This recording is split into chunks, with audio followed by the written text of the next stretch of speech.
जय जगन्नाथ। ये भिडियो आम एजुकेशन प्रथम यूनिट्रे most important short question MCQ question आम आलोचना करवा। प्रथम unit +2 arts second year education unit 1।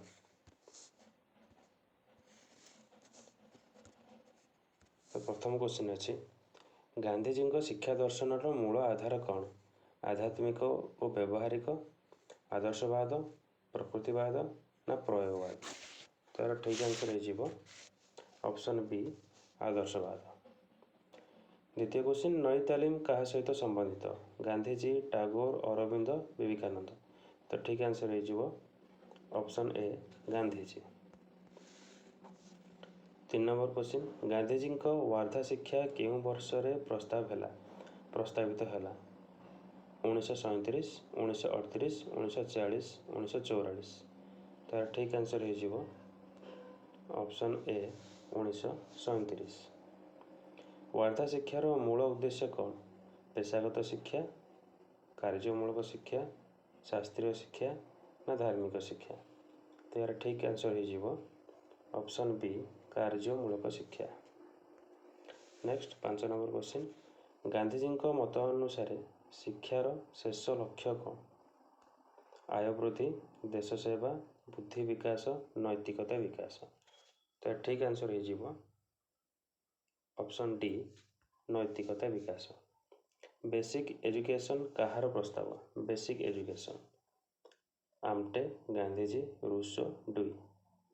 तो ठीक आंसर हो ऑप्शन बी गांधीजी।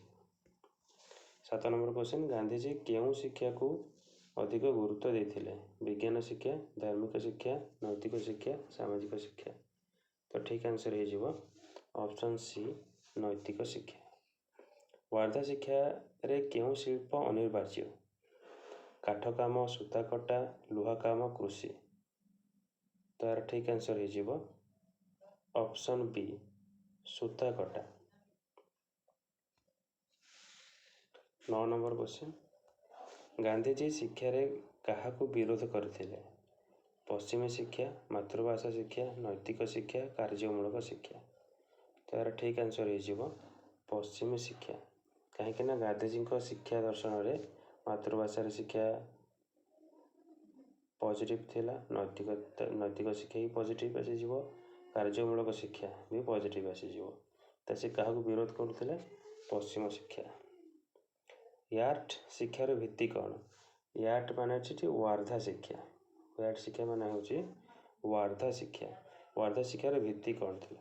भाषा शिक्षा, कार्य द्वारा शिखा, व्याख्यान ना पाठ्यपुस्तक निर्भरशीलता? तो यार ठीक आंसर हो ऑप्शन बी कार्य द्वारा शिखा। नेक्स्ट 12 नंबर क्वेश्चन शिक्षादान केउं भाषा रे हेबा उचित? गांधीजी मत अनुसार इंग्राजी, संस्कृत, मातृभाषा, हिंदी? तो ठीक आंसर हो मातृभाषा। गांधीजी शिक्षा दर्शन गुरुत्वपूर्ण पात्र शासन, अनुशासन, दंड, विरोध? तो यार ठीक आंसर हो अनुशासन। नेक्स्ट 13 नंबर क्वेश्चन कार्य और शिक्षार समन्वय कहार मुख्य धारणा? कार्य और शिक्षार समन्वय कहार मुख्य धारणा? Gandhiji, Arnold, Rousseau, Tagore? तो ठीक आंसर हो ऑप्शन ए गांधीजी। मौलिक शिक्षार केउं विषय को गुरुत्व दि जाए? गणित, व्यवसाय, शारीरिक शिक्षा, हस्तशिल्प? मौलिक शिक्षार क्या बेसी गुरुत्व दि जाए? ठीक आंसर हो ऑप्शन डी हस्तशिल्प। नेक्स्ट 15 नंबर क्वेश्चन गांधीजी शिक्षार मूल सूत्र कौन था? सत्य और अहिंसा, विज्ञान और युक्ति, प्रकृति और स्वाधीनता, समाज और अभिज्ञता? तो यार ठीक आंसर हो सत्य और अहिंसा। वार्धा शिक्षा क्या बयस आरंभ होगा उचित? माने केते बयस आरंभ होगा उचित? 3 वर्ष, 5 वर्ष, 7 वर्ष, 10 वर्ष? तो ठीक आंसर हो 7 वर्ष। 7 वर्ष गांधीजी शिक्षा दर्शन थी 7 वर्ष 14 वर्ष बयस सब बालक बालिका मानी मागणा बाध्यतामूलक शिक्षा तो आरंभ होता 7 वर्ष। 17 नंबर क्वेश्चन मौलिक शिक्षार प्राथमिक उद्देश्य चाकरी, व्यक्तित्व विकास, आर्थिक स्वाधीनता, यंत्र ज्ञान? तार ठीक आंसर हो व्यक्तित्व विकास। 18 नंबर क्वेश्चन गांधीजी क्यों शिक्षण को अधिक गुरुत्व देउथिले? कठोरता, शिष्टाचार, आदर्श आचरण, ज्ञान। तार ठीक आंसर हो ऑप्शन सी आदर्श आचरण। वाद शिक्षा क्या उपयोगी? सहर शिशु, ग्रामीण शिशु, उच्च श्रेणी, वयस्क। तार ठीक आंसर हो ग्रामीण शिशु।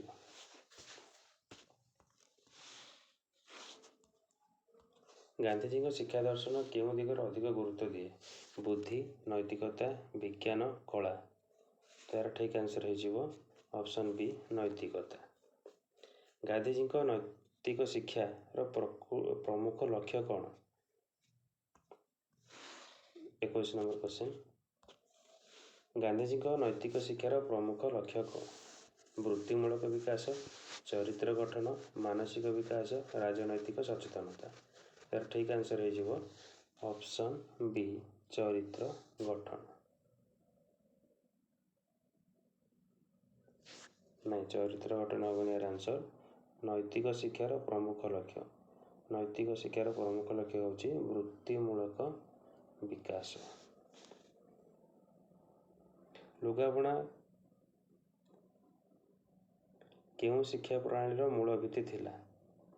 Basic education, Montessori, Tagore, Dewey, John Dewey. तार ठीक आंसर हो बेसिक एजुकेशन। नैतिकता बिना शिक्षा अर्थहीन काहांक कथा? नैतिकता बिना शिक्षा अर्थहीन यह किए कहिथिले? Gandhiji, Aurobindo, Rousseau, Dewey. तो ठीक आंसर हो ऑप्शन ए गांधीजी। गांधीजी को शिक्षा दर्शन केउं प्रकार? प्राकृतिक, आदर्शवादी, व्यवहारिक, आध्यात्मिक, व्यवहारिक। तार ठीक आंसर हो ऑप्शन डी आध्यात्मिक व्यवहारिक। 25 नंबर क्वेश्चन बेसिक एजुकेशन अनुसार शिक्षार केंद्रबिंदु कौन? पुस्तक, परीक्षा, काम, कलाकृति।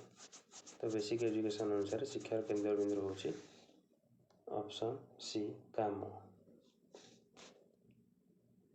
25 क्वेश्चन आम आलोचना कर सारे। नेक्स्ट 26 नंबर क्वेश्चन गोपबंधु दास को केउं उपाधि सम्मानित करा जाए?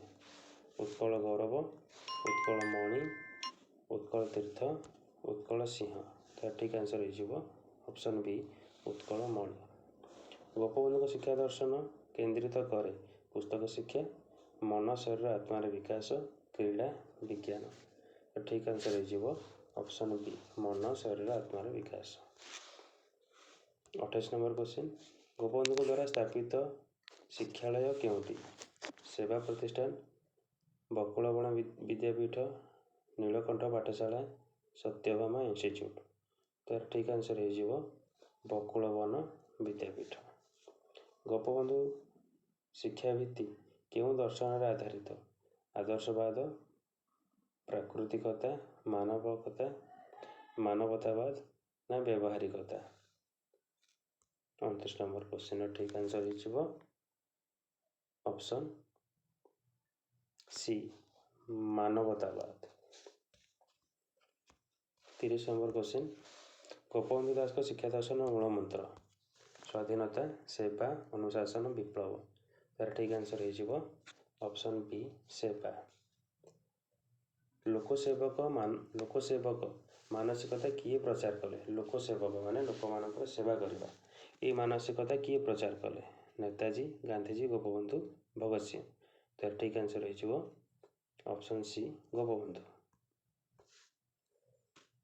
32 number question Odisha training school किए स्थापन करथिले? मधुसूदन, फकीरमोहन, गोपबंधु, गोपाल कृष्ण गोखले। तार ठीक आंसर हो option C Gopabandhu. 33 number question Gopabandhu शिक्षा प्रणाली जोर कहा ऊपर जोर देउथिले? पुस्तक, सेवा और श्रृंखला, खेल, मानसिक परीक्षा।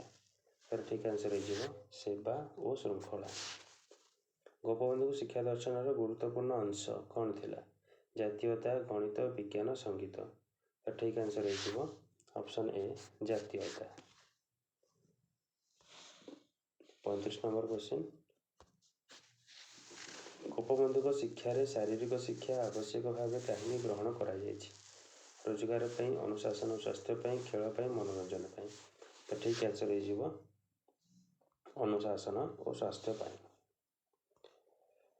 ନେକ୍ସଟ 36 ନମ୍ବର, ଅରବିନ୍ଦଙ୍କ ଶିକ୍ଷା ଦର୍ଶନ କେଉଁ ଦର୍ଶନରେ ଆଧାରିତ? ପ୍ରାକୃତିକତା, ଆଦର୍ଶବାଦ, ବ୍ୟବହାରିକତା, ପ୍ରଗତିଶୀଳତା।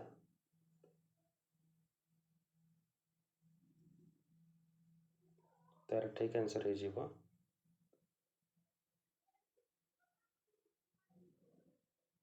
ଅପସନ୍ ବି, ଆଦର୍ଶବାଦ।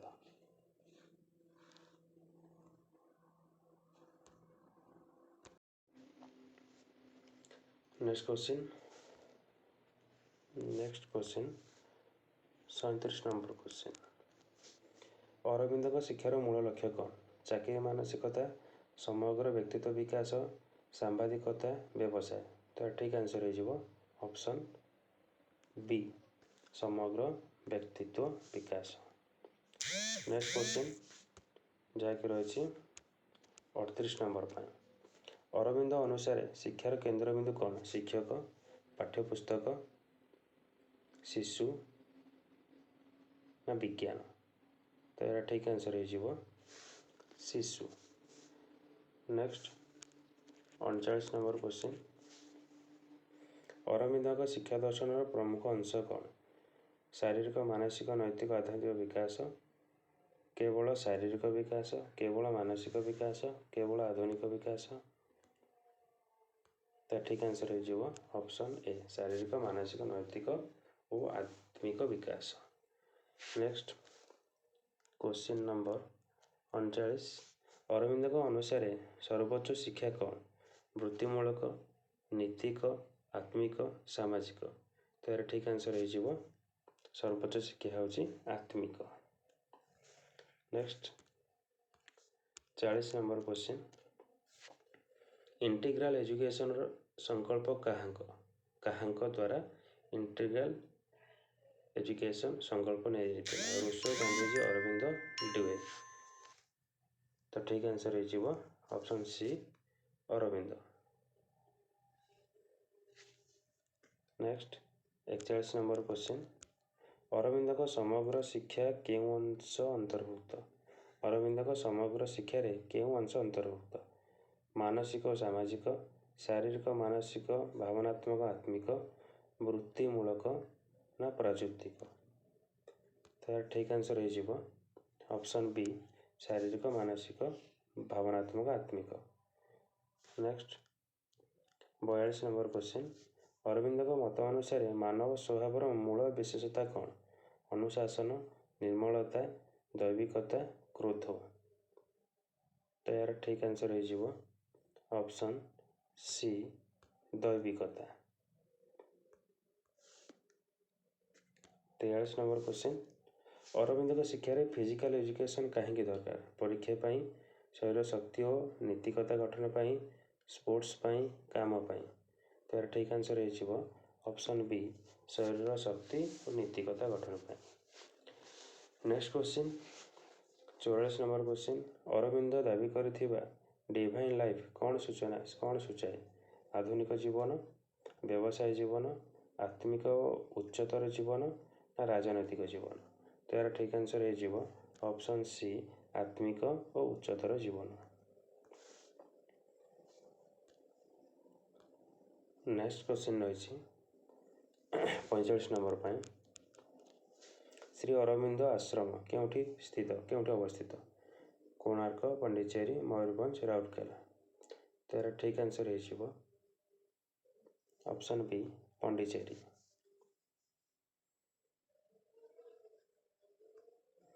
Next number, Shri Aurobindo international centre of education କିଏ ସ୍ଥାପନା କରିଥିଲେ? ମଦର ନା ଅରବିନ୍ଦ ନା ରୁସୋ ନା ଟାଗୋର? ତ ଏହାର ଠିକ୍ ଆନ୍ସର ହେଇଯିବ ଅରବିନ୍ଦ।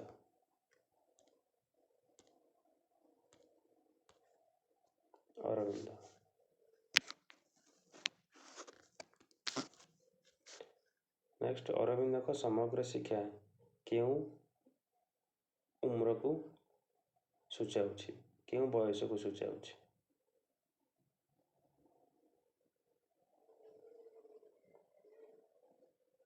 କେବଳ 6ରୁ 14, 5ରୁ 25 ବର୍ଷ, 16ରୁ 30 ବର୍ଷ ନା 25ରୁ 40 ବର୍ଷ? ତ ଏହାର ଠିକ୍ ଆନ୍ସର୍ ହେଇଯିବ ଅପସନ୍ ଏ, କେବଳ 6ରୁ 14 ବର୍ଷ।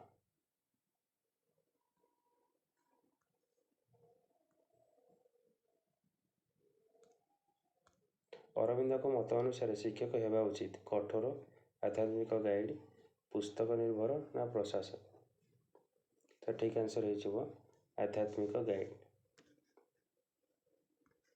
ଅରବିନ୍ଦଙ୍କ ମତ ଅନୁସାରେ ଶିକ୍ଷାରେ ଫ୍ରିଡମ୍ କ'ଣ ସୂଚାଏ? ପୂର୍ଣ୍ଣ ନିୟନ୍ତ୍ରଣ, ବାହ୍ୟ ବାଧ୍ୟତାର ଅଭାବ, ପୁସ୍ତକ ପଢ଼ିବା ଅଧିକାର ନା ଅନୁଶାସନ ନାହିଁ?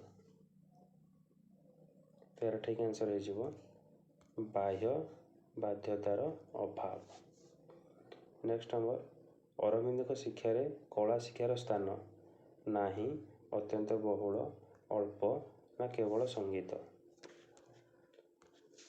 ତ ଏହାର ଠିକ୍ ଆନ୍ସର୍ ହେଇଯିବ ଅତ୍ୟନ୍ତ ବହୁଳ।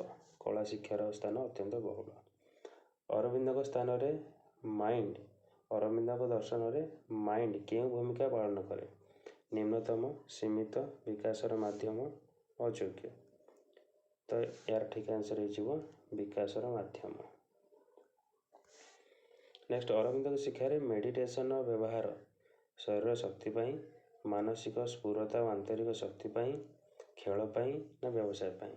ତ ଠିକ୍ ଆନ୍ସର୍ ହେଇଯିବ ଅପସନ୍ ବି, ମାନସିକ ସ୍ଫୁରତା ଓ ଆନ୍ତରିକ ଶକ୍ତି ପାଇଁ।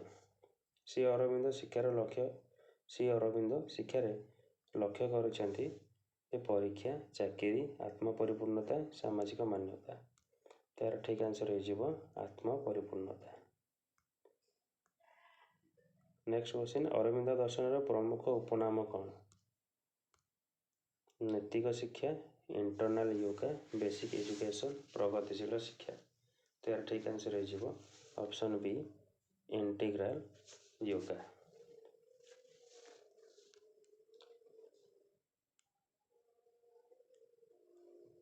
ତ ଏତିକି ଭିତରେ ଆମେ 55ଟି କ୍ୱେଶ୍ଚିନ୍ ଆମେ ଆଲୋଚନା କରିସାରିଛେ। ନେକ୍ସଟ କ୍ୱେଶ୍ଚିନ୍, ରୁଷୋଙ୍କ ଶିକ୍ଷା ଦର୍ଶନ କେଉଁ ଦର୍ଶନରେ ଆଧାରିତ? ଆଦର୍ଶବାଦ, ପ୍ରାକୃତିକତା, ବ୍ୟବହାରବାଦ, ଆଧ୍ୟାତ୍ମିକତା? ତାର ଠିକ୍ ଆନ୍ସର୍ ହେଇଯିବ ଅପସନ୍ ବି, ପ୍ରାକୃତିକତା। ବ୍ୟାକ୍ ଟୁ ନେଚର କାହାଙ୍କ ମୁଖ୍ୟ slogan? Back to nature Gandhi, Dewey, Rousseau, Froebel? ତାର ଠିକ୍ ଆନ୍ସର୍ ହେଇଯିବ ଅପସନ୍ ସି, ରୁଷୋ। ରୁଷୋଙ୍କ ପ୍ରସିଦ୍ଧ ପୁସ୍ତକଟି କେଉଁଠି? ରୁଷୋ ଲେଖିଥିବା ବହୁତ ଗୁଡ଼ିଏ ପୁସ୍ତକ ଅଛି। ଏମିଲେ, ଦ ମଦର, ଇଣ୍ଟିଗ୍ରାଲ ୟୋଗା, ନ୍ୟୁ ଏଜୁକେସନ୍। ରୁଷୋଙ୍କ ଦ୍ୱାରା ଲିଖିତ ପ୍ରସିଦ୍ଧ ପୁସ୍ତକଟି ହେଉଛି ଅପସନ୍ ଏ, ଏମିଲେ। ଏମିଲେ ପୁସ୍ତକ ମୁଖ୍ୟତଃ କାହା ବିଷୟରେ? ରାଜନୀତି, ବ୍ୟବହାରିକ ଶିକ୍ଷା, ପ୍ରାକୃତିକ ଶିକ୍ଷା, ମନୋବିଜ୍ଞାନ? ତାର ଠିକ୍ ଆନ୍ସର୍ ହେଇଯିବ ଅପସନ୍ ସି, ପ୍ରାକୃତିକ ଶିକ୍ଷା। ନେକ୍ସଟ କ୍ୱେଶ୍ଚିନ୍ 60 ନମ୍ବର, 5 ନମ୍ବର ମାନେ ଏଟା ହେଇଯିବ 60 number.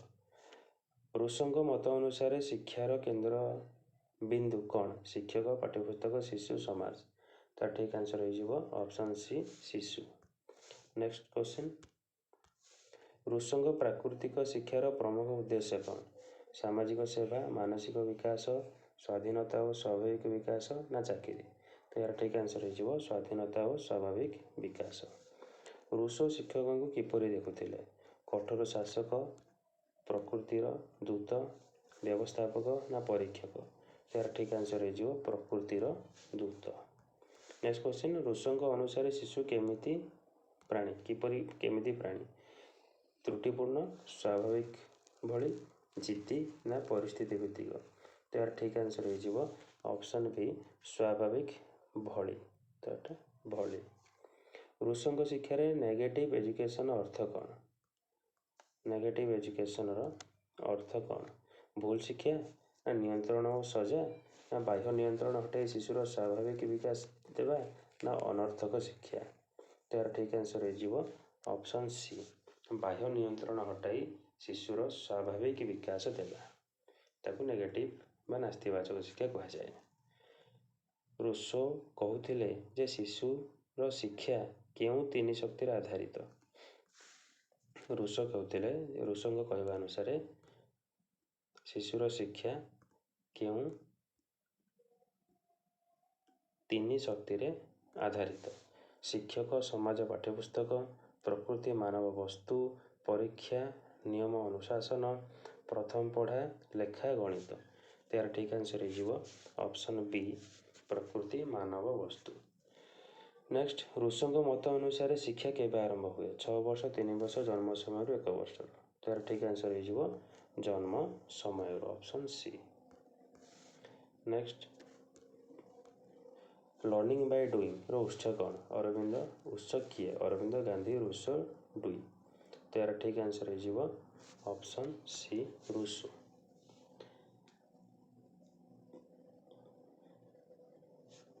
Child is the father of man. Child is the father of man, ଏହି ମତ ସହ କେଉଁ ଦାର୍ଶନିକ ଗଭୀର ସମ୍ପର୍କିତ? Rousseau, Gandhi, Locke, Dewey. ତାର ଠିକ୍ ଆନ୍ସର୍ ହେଇଯିବ ଅପସନ୍ ଏ, ରୁଷୋ। 13 ନମ୍ବର ଠିକ୍ ଆନ୍ସର୍ ହେଉଛି ଅପସନ୍ ଏ, ରୁଷୋ। ରୁଷୋଙ୍କ ମତ ଅନୁସାରେ ଶିକ୍ଷାର ଭିତ୍ତି କ'ଣ? ଅନୁଶାସନ, ପୁସ୍ତକ, ଅନୁଭବ, ସଜା। ତାର ଠିକ୍ ଆନ୍ସର୍ ହେଇଯିବ ଅପସନ୍ ସି, ଅନୁଭବ। ନେକ୍ସଟ, 15 ନମ୍ବର କ୍ୱେଶ୍ଚନ୍, ରୁଷୋଙ୍କ ପ୍ରାକୃତିକ ଶିକ୍ଷାରେ ଶିକ୍ଷକଙ୍କ ଭୂମିକା? ନିୟମ ବନ୍ଧନ କରିବା, ଅଧୀନତା ଦେବା, ପରିବେଶ ସୃଷ୍ଟି କରିବା, କଠୋରତା। ତାର ଠିକ୍ ଆନ୍ସର୍ ହେଇଯିବ ଅପସନ୍ ସି, ପରିବେଶ ସୃଷ୍ଟି କରିବା। ରୁଷୋ ଅନୁସାରେ ଶିଶୁ ଶିଖେ ଭୟରେ, ସଜାରେ, ଅନୁଭବରେ, ସ୍ମରଣରେ। ତାର ଠିକ୍ ଆନ୍ସର୍ ହେଇଯିବ ଅପସନ୍ ସି, ଅନୁଭବରେ। ସୋସିଆଲ କଣ୍ଟ୍ରାକ୍ଟ ପୁସ୍ତକ କାହାଙ୍କର ହେଉଛି ପୁସ୍ତକ ସୋସିଆଲ କଣ୍ଟ୍ରାକ୍ଟ। ଏ ପୁସ୍ତକଟି କାହାର? Locke, Rousseau, Mill, Kant. ତାର ଠିକ୍ ଆନ୍ସର୍ ହେଉଛି ଅପସନ୍ ବି, ରୁଷୋ। ରୁଷୋଙ୍କ ମତ ଅନୁସାରେ ଶିକ୍ଷାର ପରମ ଲକ୍ଷ୍ୟ? ଚାକିରି, ପରୀକ୍ଷା, ସ୍ୱାଧୀନ ଓ ପ୍ରାକୃତିକ ବ୍ୟକ୍ତି ତିଆରି ନା ବ୍ୟବସାୟ? ତ ଠିକ୍ ଆନ୍ସର୍ ହେଉଛି ଅପସନ୍ ସି, ସ୍ୱାଧୀନ ଓ ପ୍ରାକୃତିକ ବ୍ୟକ୍ତି ତିଆରି। ରୁଷୋଙ୍କ ମତ ଅନୁସାରେ ପାଠ୍ୟକ୍ରମ କିପରି ହେବା ଉଚିତ? କଠୋର, ପରୀକ୍ଷାମୁଖୀ, ପ୍ରକୃତି ଓ ଅନୁଭବ ଆଧାରିତ, ମନେ ପକାଇବା ଭିତ୍ତିକ। ଏହାର ଠିକ୍ ଆନ୍ସର୍ ହେଉଛି ଅପସନ୍ ସି, ପ୍ରକୃତି ଓ ଅନୁଭବ ଆଧାରିତ। ରୁଷୋଙ୍କ ପ୍ରାକୃତିକ ଶିକ୍ଷାର ମୁଖ୍ୟ ମନ୍ତ୍ର? ଅନୁଶାସନ, ସ୍ୱାଧୀନତା, ସଜା, ପରୀକ୍ଷା। ତ ଠିକ୍ ଆନ୍ସର୍ଟି ହେଉଛି ଅପସନ୍ ବି, ସ୍ୱାଧୀନତା।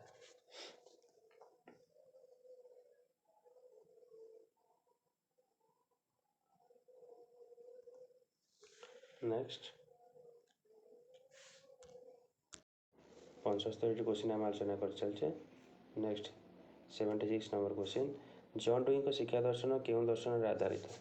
ପ୍ରାକୃତିକତା, ପ୍ରଗତିଶୀଳତା, ଆଦର୍ଶବାଦ, ଧର୍ମ ନିରପେକ୍ଷତା। ତାର ଠିକ୍ ଆନ୍ସର୍ ହେଇଯିବ ଅପସନ୍ ବି, ପ୍ରଗତିଶୀଳତା। ଲର୍ଣ୍ଣିଂ ବାଇ ଡୁଇଂ କାହାଙ୍କ ମୁଖ୍ୟ ଧାରଣା? ରୁଷୋ, ଗାନ୍ଧୀଜୀ, ଡୁଇ, ଅରବିନ୍ଦ। ତାର ଠିକ୍ ଆନ୍ସର୍ ହେଇଯିବ option A, Rousseau. Learning by doing.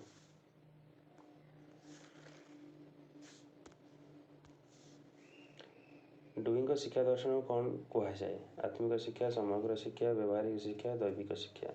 ତାର ଠିକ୍ ଆନ୍ସର୍ ହେଇଯିବ ଅପସନ୍ ସି, ବ୍ୟବହାରିକ ଶିକ୍ଷା। ଡୁଇଙ୍କ ପ୍ରଗତିଶୀଳ ଶିକ୍ଷାର କେନ୍ଦ୍ରବିନ୍ଦୁ? ଶିକ୍ଷକ, ଶିଶୁ, ପରୀକ୍ଷା ନା ପୁସ୍ତକ? ତ ଠିକ୍ ଆନ୍ସର୍ ହେଇଯିବ ଅପସନ୍ ବି, ଶିଶୁ। ନେକ୍ସଟ, 5 ନମ୍ବର କ୍ୱେଶ୍ଚନ୍, ଡୁଇଙ୍କ ଅନୁସାରେ ବିଦ୍ୟାଳୟ କ'ଣ? ପରୀକ୍ଷା କେନ୍ଦ୍ର, ସମାଜର ଛୋଟ ଆକୃତି, ବ୍ୟବସାୟ କେନ୍ଦ୍ର, କ୍ରୀଡ଼ା କେନ୍ଦ୍ର। ତାର ଠିକ୍ ଆନ୍ସର୍ ହେଇଯିବ ଅପସନ୍ ବି, ସମାଜର ଛୋଟ ଆକୃତି। ଡୁଇଙ୍କ ଶିକ୍ଷାର ମୁଖ୍ୟ ଉଦ୍ଦେଶ୍ୟ କ'ଣ? ଚାକିରି, ସାମାଜିକ କ୍ଷମତା ବିକାଶ, ସ୍ମରଣ, ସାମ୍ବାଦିକତା। ତାର ଠିକ୍ ଆନ୍ସର୍ ହେଇଯିବ ସାମାଜିକ କ୍ଷମତା ବିକାଶ। ଡୁଇଙ୍କ ମତ ଅନୁସାରେ ଜ୍ଞାନ କେମିତି ଗଢ଼ି ଉଠେ? ପାଠ ପଢ଼ି, ସ୍ମରଣ ନା ଅଭିଜ୍ଞତା ନା ପରୀକ୍ଷା? ତ ଠିକ୍ ଆନ୍ସର୍ ହେଇଯିବ ଅପସନ୍ ସି, ସ୍ମରଣ। ଅପସନ୍ ସି, ଅଭିଜ୍ଞତା। ଡେମୋକ୍ରାସି ଆଣ୍ଡ ଏଜୁକେସନ୍ ପୁସ୍ତକ କାହାର? ରୁଷୋ, ଅରବିନ୍ଦ, ଡୁଇ, ଗାନ୍ଧୀ। ତାର ଠିକ୍ ଆନ୍ସର୍ ହେଉଛି ଅପସନ୍ ସି ଡୁଇ, ଜନ୍ ଡୁଇ। ଡୁଇଙ୍କ ଅନୁସାରେ ଶିକ୍ଷକଙ୍କ ଭୂମିକା କ'ଣ? ଅନୁଶାସନକାରୀ, ନେତୃତ୍ୱକାରୀ, ନା ବାଧ୍ୟକାରୀ, ନା ପରୀକ୍ଷକ? ତ ଏହାର ଠିକ୍ ଆନ୍ସର୍ ହେଉଛି ନେତୃତ୍ୱକାରୀ।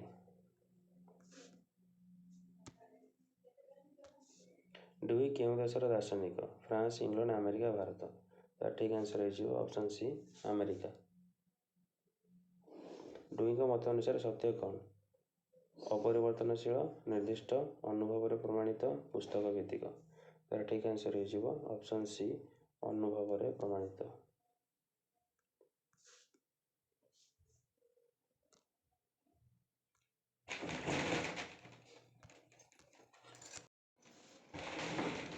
ଡୁଇ କହୁଥିଲେ ଯେ ଶିକ୍ଷା ଆରମ୍ଭ ହୁଏ ପୁସ୍ତକରୁ, ଶିକ୍ଷକରୁ, ସମାଜରୁ, ଅନୁଭବରୁ? ଠିକ୍ ଆନ୍ସର୍ ହେଉଛି ଅପସନ୍ ଡି ଅନୁଭବରୁ। ଡୁଇ ଅନୁସାରେ ଶିକ୍ଷାରେ ସାମାଜିକ ସମ୍ପର୍କ ଅନାବଶ୍ୟକ, ଅଳ୍ପ ଭୂମିକା, ଅତ୍ୟନ୍ତ ଆବଶ୍ୟକ, ନା ନିଷିଦ୍ଧ? ତାର ଠିକ୍ ଆନ୍ସର୍ ହେଉଛି ଅପସନ୍ ସି ଅତ୍ୟନ୍ତ ଆବଶ୍ୟକ। ଡୁଇ ଏଜୁକେସନ୍ ପଦ୍ଧତି କେଉଁ ପଦ୍ଧତିକୁ ବାରଣ କରେ? ପ୍ରକଳ୍ପ, ଅନୁଭବ, ସ୍ମରଣ ଭିତ୍ତିକ, ନା କାର୍ଯ୍ୟ ଆଧାରିତ? ତାର ଠିକ୍ ଆନ୍ସର୍ ହେଉଛି ସ୍ମରଣ ଭିତ୍ତିକ ବା ରୁଟ୍ ଲର୍ଣ୍ଣିଂ।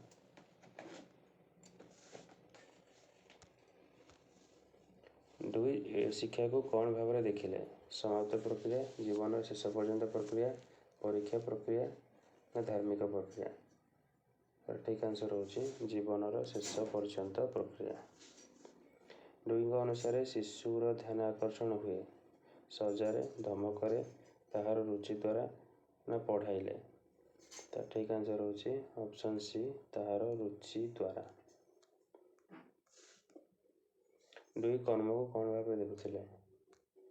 ନିମ୍ନତମ, ଅନାବଶ୍ୟକ, ଶିକ୍ଷାର ମୂଳ ଭିତ୍ତି, ଅନୁଶାସନ? ଠିକ୍ ଆନ୍ସର୍ ହେଉଛି ଶିକ୍ଷାର ମୂଳ ଭିତ୍ତି। ଡୁଇଙ୍କ ମତ ଅନୁସାରେ ପାଠ୍ୟକ୍ରମ କିପରି ହେବା ଉଚିତ? କଠୋର, ରୁଚି ଓ ଅନୁଭବ ଆଧାରିତ, ପରୀକ୍ଷାମୁଖୀ, ନା ସ୍ମରଣ ଭିତ୍ତିକ? ତା ଠିକ୍ ଆନ୍ସର୍ ହେଉଛି ଅପସନ୍ ବି ରୁଚି ଓ ଅନୁଭବ ଆଧାରିତ।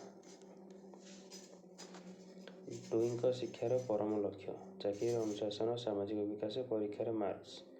ତ ଠିକ୍ ଆନ୍ସର୍ ହେଉଛି ଅପସନ୍ ସି ସାମାଜିକ ବିକାଶ।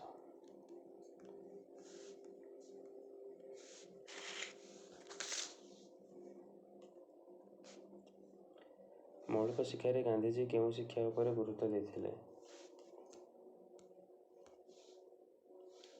ସମାଜ କେନ୍ଦ୍ରିକ, ଧନ୍ଦା କେନ୍ଦ୍ରିକ, ପୁସ୍ତକ କେନ୍ଦ୍ରିକ, ଜ୍ଞାନ କେନ୍ଦ୍ରିକ? ଠିକ୍ ଆନ୍ସର୍ ହେଉଛି ଧନ୍ଦା କେନ୍ଦ୍ରିକ। ଶିକ୍ଷାରେ ଶରୀର, ମନ, ଆତ୍ମାର ସମ୍ପୂର୍ଣ୍ଣ ବିକାଶ ପାଇଁ କେଉଁ ଶିକ୍ଷାବିତ୍ ମତ ଦିଅନ୍ତି? Aristotle, Plato, Gopabandhu, Mahatma Gandhi?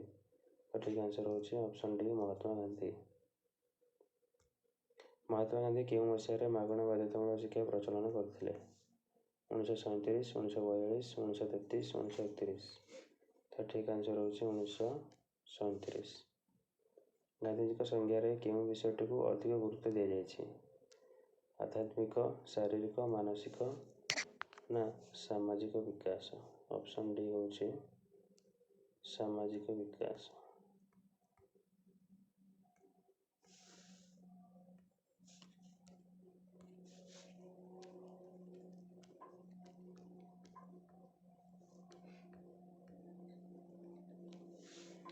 ତ ଠିକ୍ ଆନ୍ସର୍ ହେଉଛି ସାମାଜିକ ବିକାଶ ଅପସନ୍ ଡି ସାମାଜିକ ବିକାଶ। 1935 ମସିହାରେ ଗାନ୍ଧିଜୀ କେଉଁଠାରେ ଏକ ଆଶ୍ରମ ପ୍ରତିଷ୍ଠା କରିଥିଲେ? ପୋରବନ୍ଦର, ସାବରମତୀ, ୱାର୍ଧା, କାଥିଆୱାଡ଼? ଠିକ୍ ଆନ୍ସର୍ ହେଉଛି ୱାର୍ଧା। ଓଡ଼ିଶାର କେଉଁଠାରେ ଏକ ମୌଳିକ ଶିକ୍ଷା ତାଲିମ କେନ୍ଦ୍ର ଅଛି? କଟକ, ପୁରୀ, ବାଲେଶ୍ୱର, ସମ୍ବଲପୁର?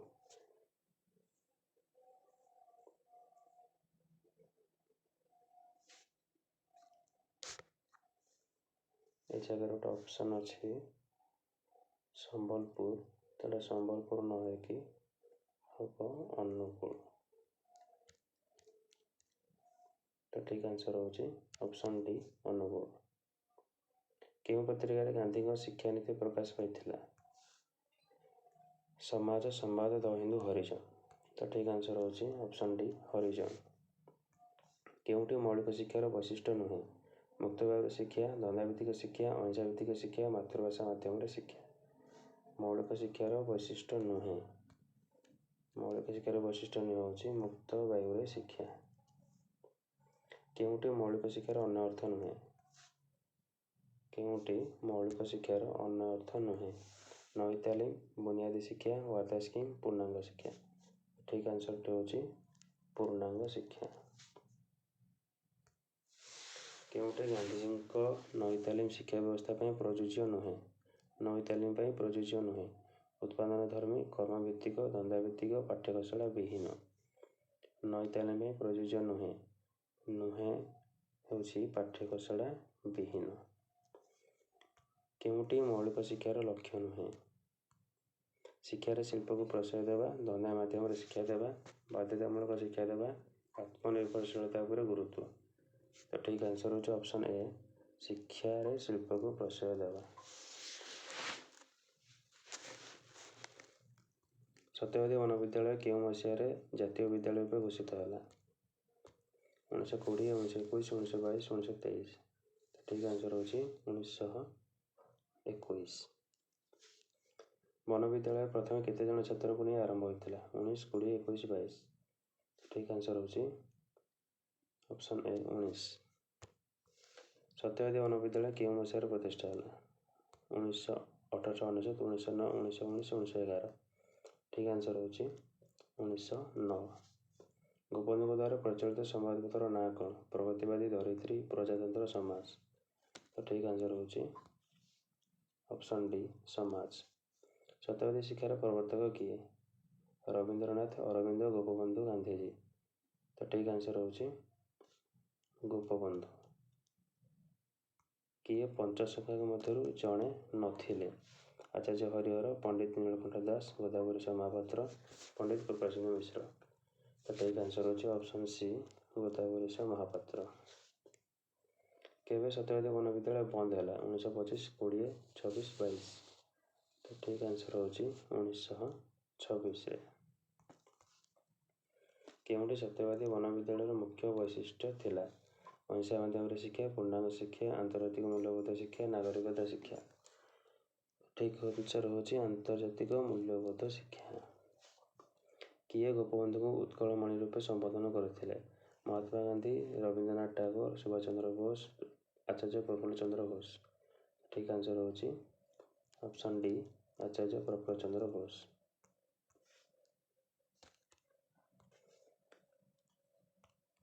କେଉଁଟି ସତ୍ୟବାଦୀ ବନବିଦ୍ୟାଳୟର ଅବନତିର କାରଣ ନୁହେଁ? ଗୋପବନ୍ଧୁଙ୍କ ସ୍ୱାଧୀନତା ସଂଗ୍ରାମରେ ଯୋଗଦାନ, ଉପଯୁକ୍ତ ଶିକ୍ଷକଙ୍କ ଅଭାବ, ଆର୍ଥିକ ଅବସ୍ଥା, ସ୍ଥାନୀୟ ଲୋକଙ୍କ ସହଯୋଗୀ ମନୋଭାବ। ଅବନତିର କାରଣ ନୁହେଁ। ଅପସନ୍ ଡି, ସ୍ଥାନୀୟ ଲୋକଙ୍କ ସହଯୋଗୀ ମନୋଭାବ।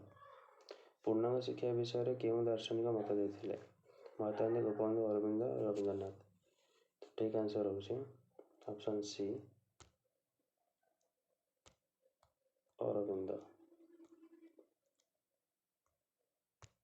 କେଉଁଠି ପୂର୍ଣ୍ଣାଙ୍ଗ ଶିକ୍ଷାର ଏକ ଅଙ୍ଗ ନୁହେଁ? ଶାରୀରିକ, ମାନସିକ, ବୈଷୟିକ, ଆଧ୍ୟାତ୍ମିକ। ତାର ଠିକ୍ ଆନ୍ସର ହେଉଛି ଅପସନ୍ ସି, ବୈଷୟିକ। କେଉଁ ମସିହାରେ ଶ୍ରୀ ଅରବିନ୍ଦଙ୍କ ଆନ୍ତର୍ଜାତିକ ଶିକ୍ଷା କେନ୍ଦ୍ର ସ୍ଥାପିତ ହୋଇଥିଲା? 1945, 43, 56, 47। ଠିକ୍ ଆନ୍ସର ହେଉଛି ଅପସନ୍ ବି, 1943। ଉଷାନଗରୀ କାହାକୁ କୁହାଯାଏ? ପଣ୍ଡିଚେରୀ, ସତ୍ୟବାଦୀ, ଅରୋଭିଲ, ଶାନ୍ତିନିକେତନ। ତାର ଠିକ୍ ଆନ୍ସର ହେଉଛି ଅପସନ୍ ସି, ଅରୋଭିଲ। କୌଣସି ବିଷୟ ଶିକ୍ଷା ଦିଆଯାଇପାରିବ ନାହିଁ ଏକଥା କିଏ କହିଥିଲେ? ତାର ଠିକ୍ ଆନ୍ସର ହେଉଛି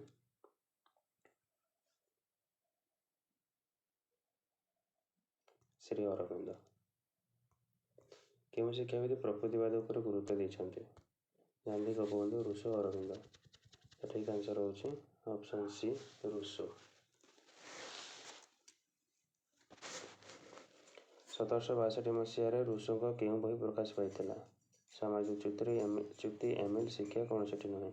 ତାର ଠିକ୍ ଆନ୍ସର ହେଉଛି ଅପସନ୍ ବି, ଏମିଲ। ରୁସୋ କେଉଁ ଶିକ୍ଷାର ପ୍ରବର୍ତ୍ତକ? ଶିକ୍ଷକ କେନ୍ଦ୍ରିକ, ଶିକ୍ଷାର୍ଥୀ କେନ୍ଦ୍ରିକ, ସମାଜ କେନ୍ଦ୍ରିକ, ବିଷୟ କେନ୍ଦ୍ରିକ। ତାର ଠିକ୍ ଆନ୍ସର ହେଉଛି ଅପସନ୍ ବି, ଶିକ୍ଷାର୍ଥୀ କେନ୍ଦ୍ରିକ। ରୁସୋ କେଉଁ ଦେଶର ଦାର୍ଶନିକ ଥିଲେ? England, France, Greece, Bharat. ତ ତ ଠିକ୍ ଆନ୍ସର୍ ହେଉଛି ଅପସନ୍ ବି ଫ୍ରାନ୍ସ। ପ୍ରକୃତି ଅନୁଯାୟୀ ଶିକ୍ଷା ସହ କେଉଁଟି ସମ୍ପର୍କିତ ନୁହେଁ? ମନୋବୈଜ୍ଞାନିକ ପ୍ରକୃତି, ଭୌତିକ ପ୍ରକୃତି, ଅଣସାମାଜିକ ପ୍ରକୃତି, ପ୍ରାକୃତିକ ପରିବେଶ। ତାର ଠିକ୍ ଆନ୍ସର୍ ହେଉଛି ପ୍ରାକୃତିକ ପରିବେଶ। କେଉଁ ଶିକ୍ଷାବିତ ଶିଶୁକୁ ସମାଜଠାରୁ ଦୂରରେ ଶିକ୍ଷା ଦେବା ପାଇଁ ଗୁରୁତ୍ୱ ଦେଇଥିଲେ? Gandhi, Gopabandhu, Rossouw, Plato. ଠିକ୍ ଆନ୍ସର୍ ହେଉଛି ଅପସନ୍ ସି ରୁସୋ। କେଉଁ ଶିକ୍ଷାବିତଙ୍କ ଅନୁସନ୍ଧାନ ପ୍ରାକୃତିକ ପରିମାଣ ତତ୍ତ୍ୱ ଉପରେ ପର୍ଯ୍ୟବେସିତ? ଗାନ୍ଧୀ, ରୁସୋ, ଗୋପବନ୍ଧୁ, ଅରବିନ୍ଦ। ତାର ଠିକ୍ ଆନ୍ସର୍ ହେଉଛି ଅପସନ୍ ଡି ରୁସୋ। କେଉଁ ଶିକ୍ଷାବିତଙ୍କର ନାରୀମାନଙ୍କ ପ୍ରତି ନକାରାତ୍ମକ ଦୃଷ୍ଟିଭଙ୍ଗୀ ଥିଲା? ନକାରାତ୍ମକ। ଗାନ୍ଧୀ, ରୁସୋ, ଗୋପବନ୍ଧୁ, ଅରବିନ୍ଦ। ତାର ଠିକ୍ ଆନ୍ସର୍ ହେଉଛି ଅପସନ୍ ବି ରୁସୋ। ଶିକ୍ଷାର୍ଥୀର କେଉଁ ଅବସ୍ଥାକୁ ନବଜନ୍ମ ଲାଭ ବୋଲି ରୁସୋ କହିଛନ୍ତି? ଶୈଶବ କାଳ, ବାଲ୍ୟକାଳ, କିଶୋରାବସ୍ଥା, ଯୌବନ କାଳ। ତାର ଠିକ୍ ଆନ୍ସର୍ ହେଇଯିବ ଅପସନ୍ ଡି ଯୌବନ କାଳ। ରୁସୋଙ୍କ ଶିକ୍ଷା ଦର୍ଶନକୁ କ'ଣ କୁହାଯାଏ? ଆଦର୍ଶବାଦ, ପ୍ରୟୋଗବାଦ, ସଂକଳନବାଦ, ପ୍ରକୃତିବାଦ। ତାର ଠିକ୍ ଆନ୍ସର୍ ହେଇଯିବ ପ୍ରକୃତିବାଦ। ରୁସୋଙ୍କ ମତରେ କେଉଁଟି ଶିକ୍ଷାର ଲକ୍ଷ୍ୟ ନୁହେଁ? ଶିଶୁ କେନ୍ଦ୍ରିକ ଶିକ୍ଷା, ଇନ୍ଦ୍ରିୟ ପ୍ରଶିକ୍ଷଣ, ପୁସ୍ତକନିଷ୍ଠ ଶିକ୍ଷା, ଆତ୍ମପରିପ୍ରକାଶ ଓ ଆତ୍ମସଂରକ୍ଷଣ। ତ ଠିକ୍ ଆନ୍ସର୍ ହେଇଯିବ ପୁସ୍ତକଗତ ଶିକ୍ଷା। ପୁସ୍ତକଗତ ଶିକ୍ଷା। ଜନ୍ ଡୁଇ କେଉଁ ଦେଶର ଦାର୍ଶନିକ ଅଟନ୍ତି? Bharat, Australia, Russia, America. ତ ଠିକ୍ ଆନ୍ସର୍ ହେଇଯିବ ଅପସନ୍ ଡି ଆମେରିକା। ଜନ୍ ଡୁଇ କେଉଁ ବିଶ୍ୱବିଦ୍ୟାଳୟରୁ BA ପାସ୍ କରିଥିଲେ? ହାର୍ଭାର୍ଡ, କେମ୍ବ୍ରିଜ୍, ଭର୍ମଣ୍ଟ, କ'ଣ ସେଠି ନୁହେଁ? ତାର ଠିକ୍ ଆନ୍ସର୍ ହେଇଯିବ ଅପସନ୍ ସି ଭର୍ମଣ୍ଟ। ସମସ୍ୟା ସମାଧାନ ପଦ୍ଧତିର ପ୍ରବର୍ତ୍ତକ କିଏ? ଜନ୍ ଡୁଇ, ରୁସୋ, ଆରିଷ୍ଟୋଟଲ, ଗାନ୍ଧୀ। ତାର ଠିକ୍ ଆନ୍ସର୍ ହେଇଯିବ ଅପସନ୍ ଏ ଜନ୍ ଡୁଇ। ଜନ୍ ଡୁଇ ଆବିଷ୍କାରମୂଳକ ବିଦ୍ୟାଳୟ କେବେ ପ୍ରତିଷ୍ଠା କରିଥିଲେ? 1896, 90, 1870, 1880। ଠିକ୍ ଆନ୍ସର୍ ହେଇଯିବ 1896। ଜନ୍ ଡୁଇଙ୍କ କର୍ମଭିତ୍ତିକ ଶିକ୍ଷା କେଉଁ ଭାରତୀୟଙ୍କ ଶିକ୍ଷା ଦର୍ଶନରେ ପ୍ରତିଫଳିତ ହୁଏ? ଅରବିନ୍ଦ, ଗାନ୍ଧୀ, ରବୀନ୍ଦ୍ରନାଥ, କ'ଣ ସେଠି ନୁହେଁ? ତ ଠିକ୍ ଆନ୍ସର୍ ହେଇଯିବ ଅପସନ୍ ବି ଗାନ୍ଧୀ। ଶିକ୍ଷା ହେଉଛି ଅଭିଜ୍ଞତାର ପୁନର୍ଗଠନ। ଏହା କାହାର ଉକ୍ତି? ଜନ୍ ଆଡାମ୍ସ, ଜନ୍ ଡୁଇ, ରୁସୋ, ସ୍ପେନ୍ସର। ତାର ଠିକ୍ ଆନ୍ସର୍ ହେଇଯିବ ଅପସନ୍ ବି ଜନ୍ ଡୁଇ। ଜନ୍ ଡୁଇଙ୍କ ପ୍ରୟୋଗବାଦ କାହାକୁ ବିରୋଧ କରେ? ଆଦର୍ଶବାଦ, କର୍ମବାଦ, ଧର୍ମବାଦ, କ'ଣ ସେଠି ନୁହେଁ? ତ ଠିକ୍ ଆନ୍ସର୍ ହେଇଯିବ ଅପସନ୍ ଏ ଆଦର୍ଶବାଦ। ନେକ୍ସଟ, ଶିଶୁ କେନ୍ଦ୍ରିକ ଶିକ୍ଷାର ପ୍ରଥମ ପ୍ରବର୍ତ୍ତକ କିଏ? ଗାନ୍ଧୀ, ରୁସୋ, ଗୋପବନ୍ଧୁ, ରବୀନ୍ଦ୍ରନାଥ। ତାର ଠିକ୍ ଆନ୍ସର୍ ହେଇଯିବ ଅପସନ୍ ବି ରୁସୋ। ଜନ୍ ଡୁଇଙ୍କ ମତରେ କେଉଁ ଶିକ୍ଷାଦାନ ପଦ୍ଧତି ଉତ୍ତମ ଅଟେ? ସମସ୍ୟା ପଦ୍ଧତି, କିଣ୍ଡରଗାର୍ଟନ୍, ଆବିଷ୍କାରମୂଳକ ପଦ୍ଧତି, ଆରୋହ ପଦ୍ଧତି। ତାର ଠିକ୍ ଆନ୍ସର୍ ହେଇଯିବ ସମସ୍ୟା ପଦ୍ଧତି ବା ସମସ୍ୟା ସମାଧାନ ପଦ୍ଧତି। ସମସ୍ୟା ସମାଧାନ ପଦ୍ଧତି। କେବେ ଜନ୍ ଡୁଇ ଲାବୋରେଟୋରୀ ସ୍କୁଲ ପ୍ରତିଷ୍ଠା କରିଥିଲେ? 1996, 1878, 1879, 1859। ତାର ଠିକ୍ ଆନ୍ସର୍ ହେଇଯିବ ଅପସନ୍ ଏ 1996। କେଉଁଟି ଗୋପବନ୍ଧୁଙ୍କର ଏକ ସାହିତ୍ୟ କୃତି? ଗୀତାଞ୍ଜଳି, କାର କବିତା, ଚିଲିକା, ସାବିତ୍ରୀ। ତ ଠିକ୍ ଆନ୍ସର୍ ହେଇଯିବ କାର କବିତା। କେଉଁଟି ମୌଳିକ ଶିକ୍ଷାର ଲକ୍ଷ୍ୟ ନୁହେଁ? ଶିକ୍ଷାରେ ଶିଳ୍ପକୁ ପ୍ରଶ୍ରୟ ଦେବା, ଧନ୍ଦା ମାଧ୍ୟମରେ ଶିକ୍ଷା ଦେବା, ବାଧ୍ୟତାମୂଳକ ଶିକ୍ଷା ପ୍ରଚଳନ, ଆତ୍ମନିର୍ଭରଶୀଳ ଉପରେ ଗୁରୁତ୍ୱ। ତ ଠିକ୍ ଆନ୍ସର୍ ହେଇଯିବ ଶିକ୍ଷାରେ ଶିଳ୍ପକୁ ପ୍ରଶ୍ରୟ ଦେବା। Option A. ଗାନ୍ଧୀଜୀ କେବେ ଜନ୍ମଗ୍ରହଣ କରିଥିଲେ? 1869, 1896, 1879, 1888। ଠିକ୍ ଆନ୍ସର୍ ହେଇଯିବ ଅପସନ୍ ଏ 1869।